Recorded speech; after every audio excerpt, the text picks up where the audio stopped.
The first human was a male. The reason why the creator manifested as a male is because the male carries the seed of life capable of recreating itself at the biological scale.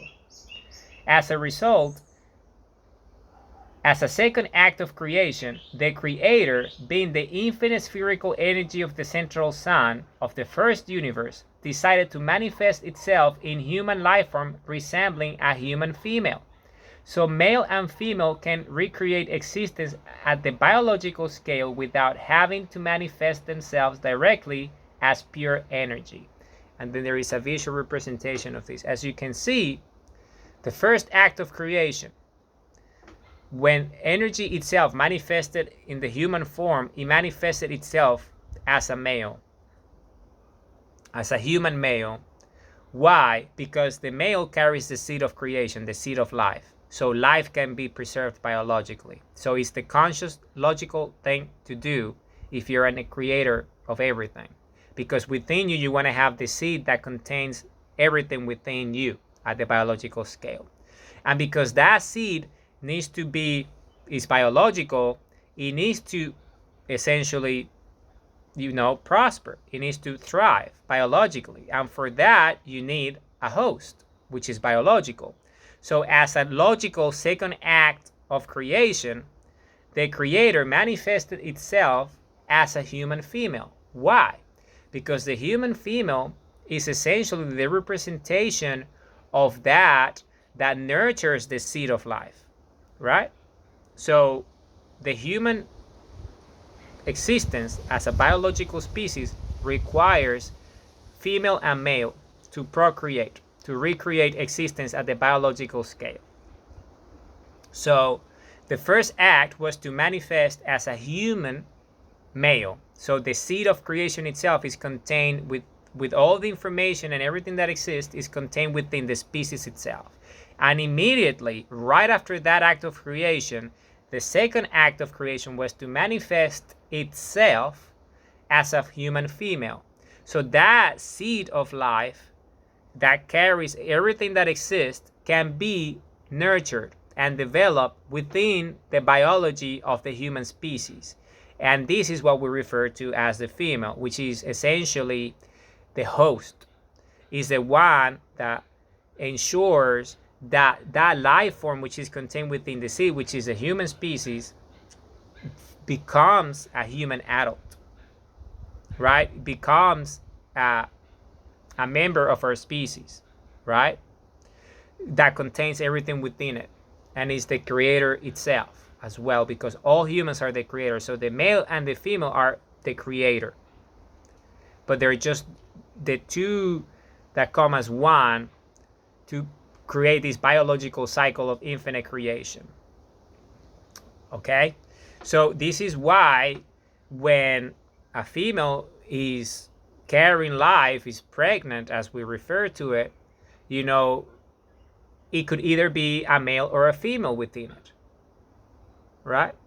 Because the female itself is a creator, and its biology chooses based on the requirements of the species, right? Instincts and all this.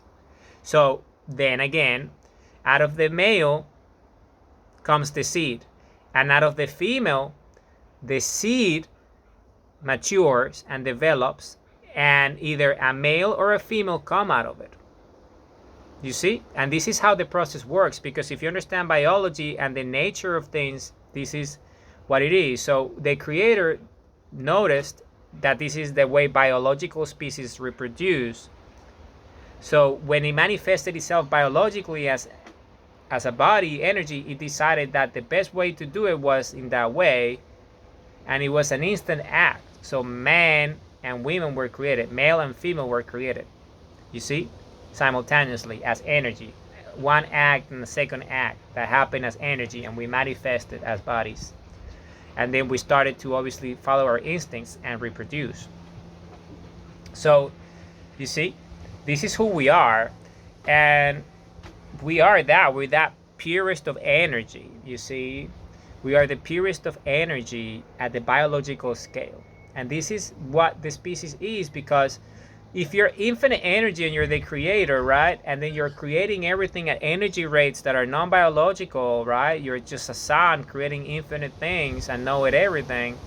Then you don't have that ability of having, like, a female sun, No, it's just one as a creator of energy and everything, right? But as a biological creator, which is you as well, which is us, then we have that choice of have male and female, because it's the condition of being, for the most part, a species. So you can have these, perspective, because by being human, we are the observers, right, of the creation that we created ourselves as energy, and we're the conscious manifestation of that.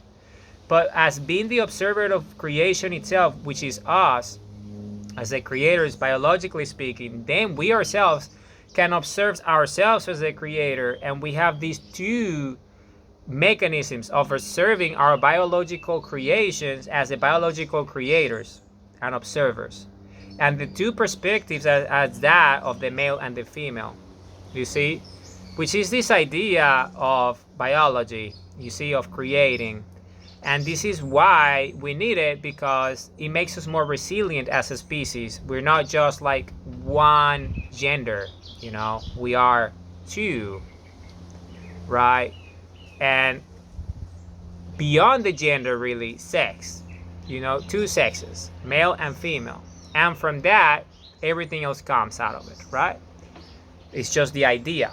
It's biological. You see it in nature everywhere, because we are it. So this is how it starts. You see, it starts like that, and it just continues to infinity biologically.